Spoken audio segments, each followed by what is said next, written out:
Bismillahirrahmanirrahim. Assalamualaikum warahmatullahi wabarakatuh.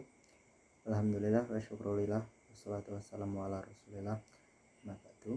Yang terhormat Bapak Ridho Riyadi MPDI. Baik, saya di sini akan melakukan tugas mata kuliah ilmu mantik, yaitu merangkum atau mereview materi-materi yaitu dari pertama hingga akhir. Baik, langsung saja ke materinya. Pertama yaitu konsep tasawuf dan tasdik. Yang satu yaitu pengertian tasawuf tersendiri. Tasawuf adalah memahami dan mengetahui karakter-karakter arti dari lafaz yang mufrad tanpa embel-embel apapun, seperti pemahaman terhadap arti kata manusia, kucing, kursi, dan rumah. Yang kedua yaitu pengertian tasdik. Tasdik atau persepsi adalah memahami dan mengetahui kenyataan dan kanisbat adalah atau tidak ada kenyataan itu. Pemahaman bahwa air laut itu asin, bumi tidak di atas kita. Dan selanjutnya yaitu macam-macam tasawur. Tasawur itu dibagi menjadi dua, yaitu tasawur badahi dan tasawur nazari. Yang selanjutnya yaitu terbaginya macam-macam tasdik. Tasdik dibagi juga ada dua, yaitu tasdik badahi dan tasdik nazari. Lalu materi yang kedua adalah dalalah. Al-dalalah. Yang dalalah tersebut memiliki pengertian. Menurut bahasa, dalalah diartikan petunjuk, diambil dari fi'il yang artinya menunjukkan. Dalalah dapat juga dibaca dilalah atau dulalah. Akan tetapi yang lebih fasih dan sering digunakan yaitu dalalah. Berdasarkan istilah ilmu mantik, dalalah adalah memahami sesuatu dari sesuatu. Lalu pembagian al-dalalah. Dalalah dibagi menjadi dua, yaitu dalalah lafziyah dan dalalah ghairu lafziyah. Baik, untuk materi yang ketiga yaitu pengertian lafaz dan macam-macamnya. Dan pengertian lafaz itu sendiri, istilah lafaz berasal dari bahasa Arab dan diartikan dalam bahasa Indonesia sebagai kata. Lafaz merupakan kumpulan huruf atau mazhab yang memiliki makna. Dapat diartikan pula bahwa lafaz adalah susunan atau rangkaian dari beberapa huruf yang mengandung arti atau makna. Contoh batu, air, dan kayu. Jadi jika lafaz tidak mempunyai arti, makna, susunan huruf tersebut tidak dapat diartikan sebagai lafaz.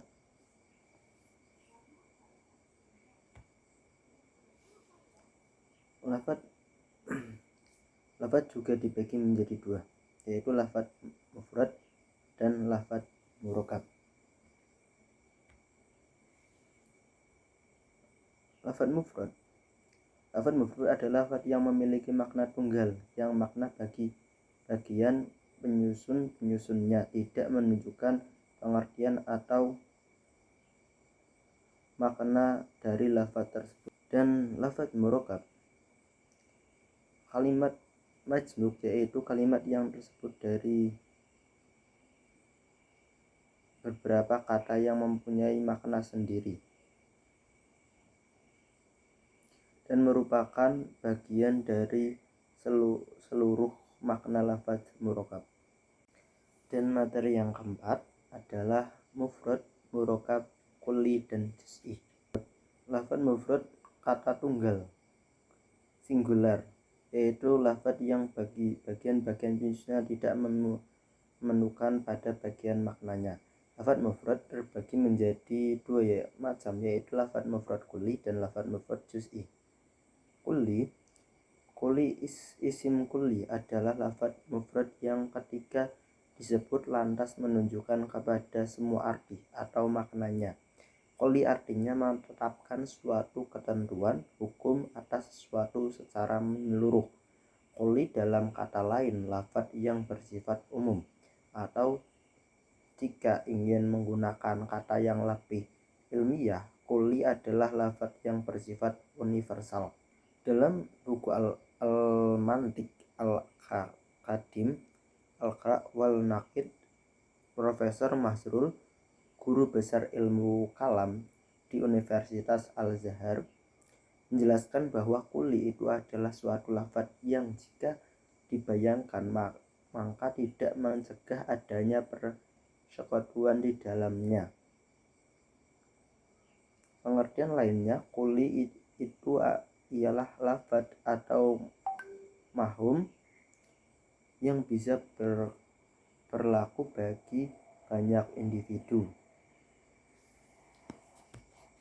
sekalipun hanya ada dalam bayangan. Sedangkan isim juz'i adalah lafaz mufrad yang ketika disebutkan lantas menunjukkan kepada suatu bagian saja dari keseluruhan makna yang terkandung oleh lafaz quli. Sedangkan juz'i ialah lafaz atau mafhum yang tidak berlaku bagi individu yang lebih dari satu, sekalipun hanya ada dalam bayangan. Juz'i artinya menetapkan sesuatu ketentuan hukum atas sebagian secara keseluruhan dari yang sebagai itu. Baik, untuk materi yang kelima adalah kuliat al-khams.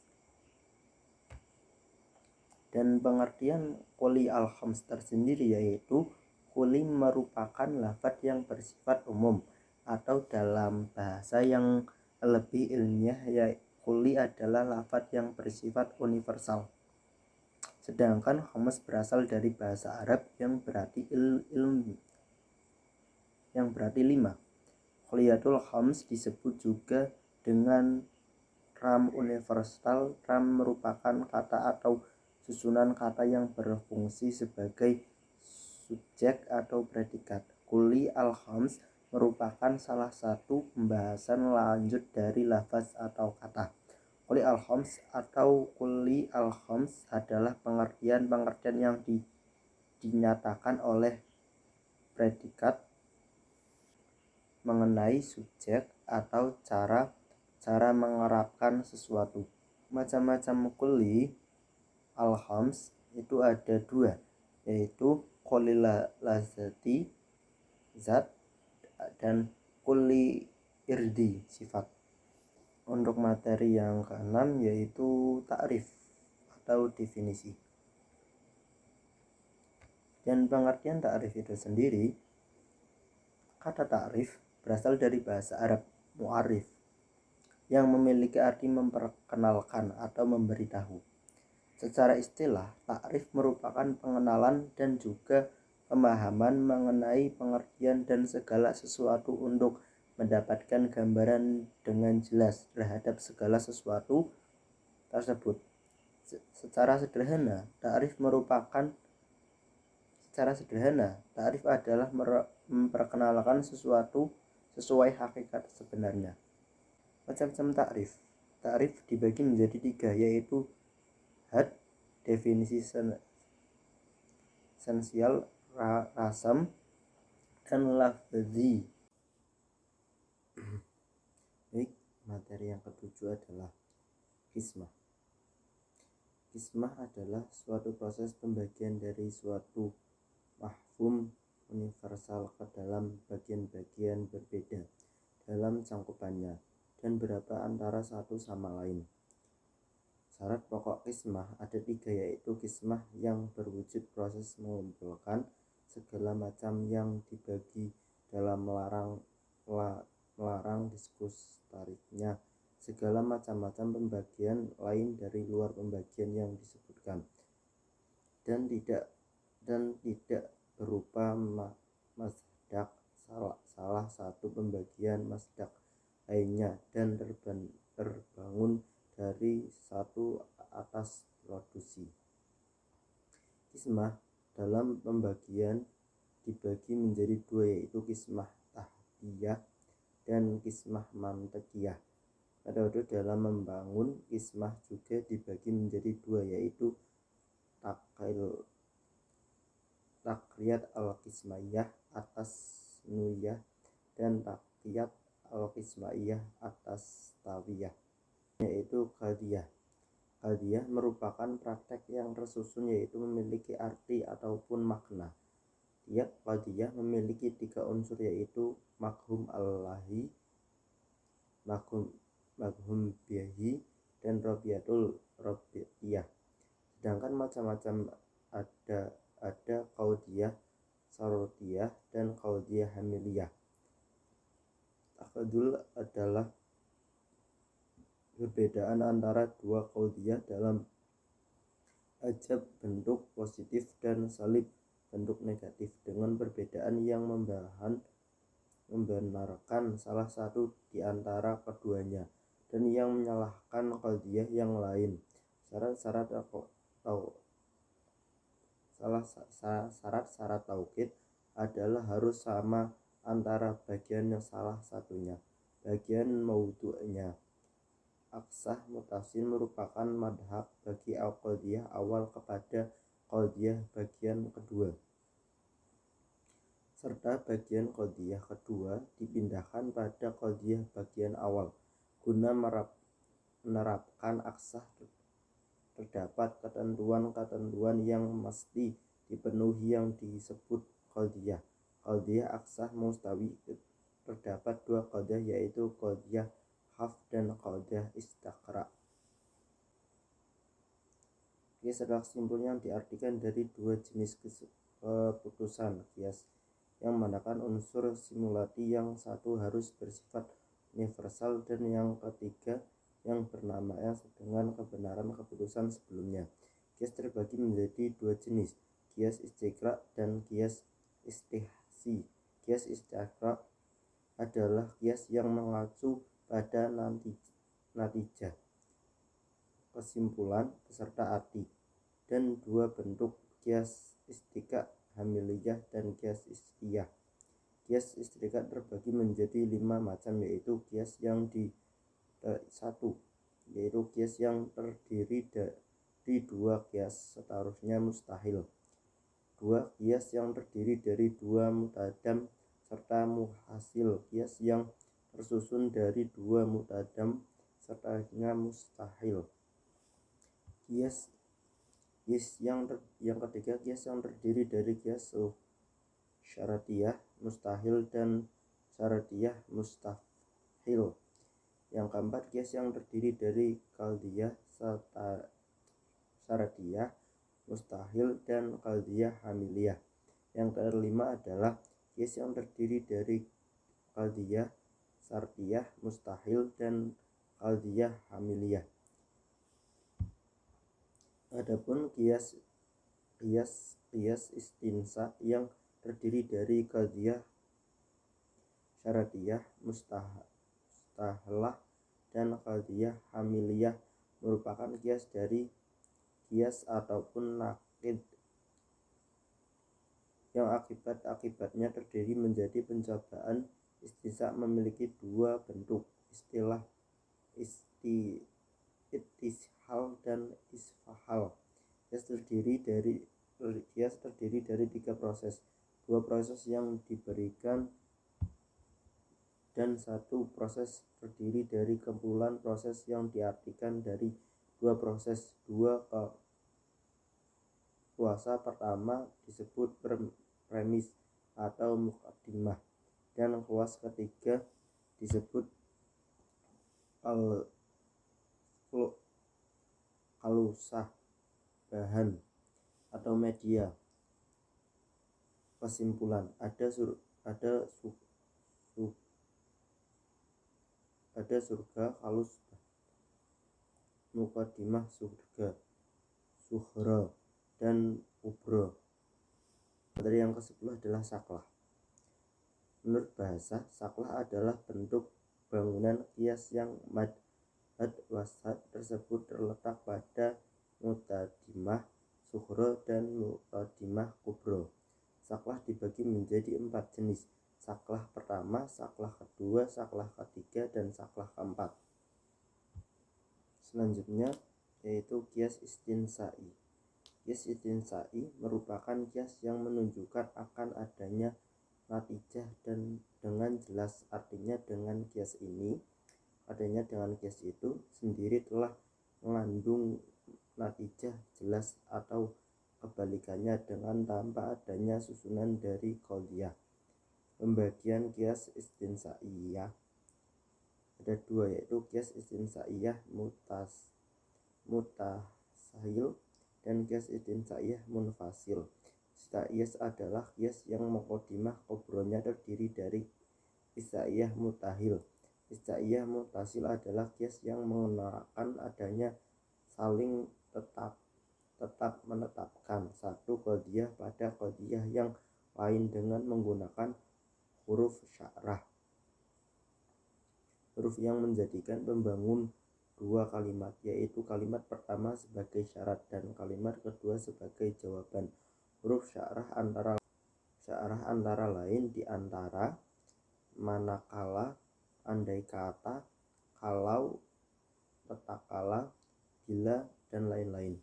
Materi selanjutnya yaitu lafadzatul qiyas. Lafadzatul qiyas berasal dari bahasa Arab yang berarti rentan qiyas atau lanjutan qiyas. Lafadzatul qiyas dalam lafadz aslinya disebut lafadzatul qiyas. Lafadzatul qiyas ada 3 macam, yaitu qiyas murakkab, qiyas istiqra, dan qiyas tamtsil.